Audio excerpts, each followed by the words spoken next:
Buenas tardes amigos, nos encontramos en entrevista con el economista Leonardo Vicuña Izquierdo, quien es ex miembro fundador del Comité Ejecutivo del Movimiento Alianza País. Además fue ex gobernador de la provincia del Guayas y actual presidente de la Alianza Bolivariana Alfarista, que coordina los comités de la Revolución Ciudadana, CRCs, Bolivarianos Alfaristas. Economista, buenas tardes. ¿Cómo está? Buenas tardes, a las órdenes. Economista, ¿cuál es su opinión sobre el escándalo de los Panama Papers? Bueno, esa investigación de alguna manera fue conducida con el apoyo de Estados Unidos y la búsqueda era de información, en efecto la lograron por millones, para determinar responsabilidades de los gobiernos progresistas de la región y hacerles daño. Sin lugar a dudas, los montones de millones de documentos han determinado, han identificado a personajes de la política nacional, de gobiernos, en el caso del Ecuador, de la partidocracia, actores políticos que al momento están aspirando a la presidencia de la República, como es el caso de Guillermo Lasso, que claramente están identificados con esa operación, que en esencia, más allá de si es o no jurídicamente válida, si es o no legal, en esencia los devela de cuerpo entero en su doble discurso. Porque por un lado pretenden ser presidente de la República o autoridades manejando el Estado ecuatoriano, y por otro lado exportan sus capitales, se protegen de las aparentes o reales inestabilidades económicas de la región, buscan los paraísos fiscales para evadir impuestos, para protegerse, para amasar más y más fortunas. Las formas son distintas: crear empresas fantasmas, organizar fideicomisos, en fin, defenderse, y fuera de las fronteras, las inversiones offshore para amasar más y más utilidades. No puedo entender de otra manera cómo, por ejemplo, Guillermo Lasso dice tener en Panamá no más del 5% de sus inversiones, que alcanzan a unos 25 millones de dólares. Si ese es el 5%, quiere decir que estamos hablando de unos 500 millones de dólares de inversiones de este personaje, que aspira a mantener las riendas del Estado en las próximas elecciones como candidato a la presidencia. Economista, entrando en otro tema, ¿cómo mira usted la situación económica y política del país? Complicada. Al pueblo ecuatoriano le toca defender lo que ha ganado a lo largo de estos 10 años con la Revolución Ciudadana. Alianza País debe organizarse en mejor forma, debe reconstituirse para que la gente tenga un conocimiento más cabal de la realidad, mejorando las vías de comunicación, de difusión de los logros del gobierno, de la organización del movimiento que lo sustenta, Alianza País, revisando las políticas de alianzas justamente para incorporar a los colectivos sociales al quehacer en estos momentos de la tarea pública. Lamentablemente hay dificultades en un duro momento que deviene de una situación grave, que es la baja del precio del petróleo, un asunto que no lo maneja el Estado ecuatoriano, no lo maneja el gobierno nacional, pero que se ha dado. Y eso ha significado entre 7 y 8 mil millones de dólares de ingresos mermados a la liquidez general de la economía, a lo que tienes que agregar unos 3.500 millones de dólares, que es el costo estimado para la reconstrucción por el último terremoto. Entonces estamos hablando de unas cifras muy grandes que tienen que conducir a la toma de medidas, como en efecto se ha venido haciendo: reducir el presupuesto, repriorizar las inversiones, ajustar la política tributaria con un sentido de solidaridad y de contar con recursos para el financiamiento de esta emergencia producto de los avatares de la naturaleza.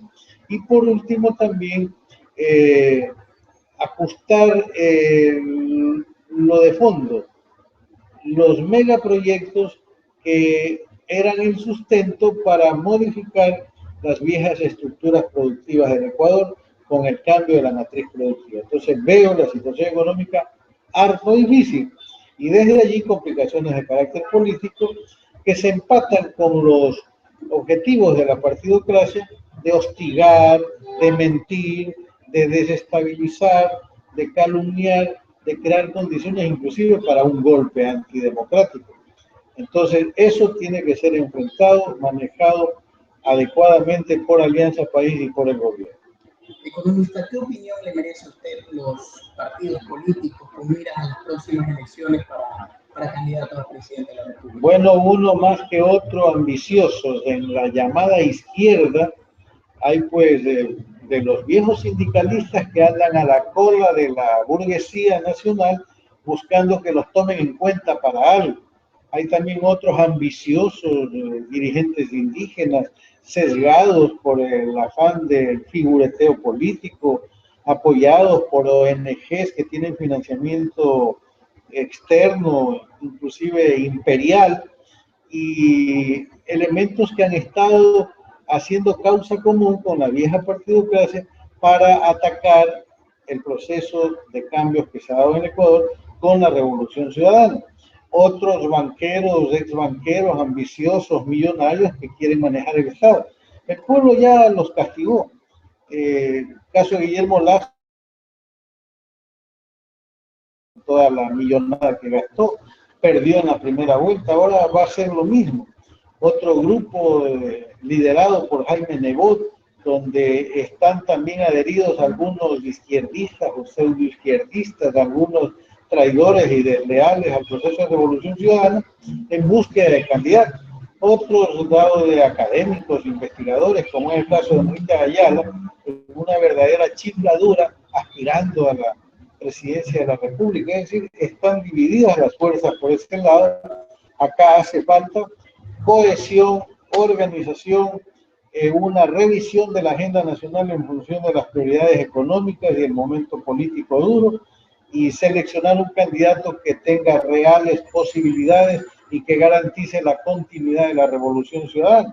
Uno de esos opcionados es Lenín Moreno, ex vicepresidente, un hombre con una enorme visión de carácter humanista, un político que está al servicio del pueblo ecuatoriano. Hay otros dentro de las filas de Alianza País con méritos suficientes, pero hay que apuntar necesariamente a ellos, a los méritos y a las opciones electorales. Economista, para finalizar, el abogado de los hermanos Isaías, en torno al atraco bancario, ellos están pidiendo al Estado precisamente que se les devuelvan estos bienes incautados y además que se los indemnice. ¿Qué opina usted de esto? Bueno, es una calamidad realmente. Este abogado, como yo decía en un artículo en el Telégrafo, muy suelto de huesos, pide que el Estado ecuatoriano se arrodille ante banqueros corruptos que le hicieron mucho daño al país. El atraco bancario en donde están inmersos estos personajes y su ex banco, el Filan Banco, le significó al pueblo ecuatoriano unos 8.000 millones de dólares. Al Banco Central con créditos que luego los orientaron hacia sus empresas, sus negocios, sus amigos, los famosos créditos vinculados fueron unos 5.000 millones de dólares.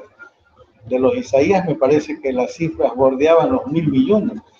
A los años, con el gobierno de la Revolución Ciudadana, se incautaron sus bienes y me parece que ni vendiéndolos a precio de mercado el Estado puede recuperar más allá de la mitad de lo que le deben los Isaías. Y han pedido el vuelto y ahora piden hasta que el Estado les ofrezca disculpas. Es una desfachatez. Yo quiero recordar algunas cifras que son importantes. El atraco bancario que lo pagó el pueblo ecuatoriano a través de la partidocracia le significó al país una erogación de recursos por el orden, haciendo comparaciones, millones de barriles de petróleo a los precios de la época, y a ingresos petroleros por producto de exportaciones de este recurso por unos 3 años.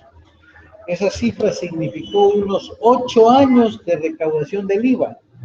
Esa cifra significó, por otro lado, el equivalente al salario anual de 5 millones de trabajadores ecuatorianos, los salarios vigentes en esos tiempos, que más o menos eran $1.000 con los beneficios sociales y las remuneraciones complementarias. Bueno, ese atraco fue terrible, el mayor de la historia republicana del Ecuador, y definitivamente tiene el Ecuador, no perdiendo la memoria, su pueblo, algún rato hacer justicia a este famoso atraco por el cual algunos con criterios traídos a los cabellos quieren pues que el Estado pida en definitiva disculpas. La partidocracia ha estado acostumbrada siempre a ello, a robar, encubrir y luego la famosa impunidad permanente institucionalizada. Le agradecemos mucho por la entrevista, economista Vicuña. Muchas gracias.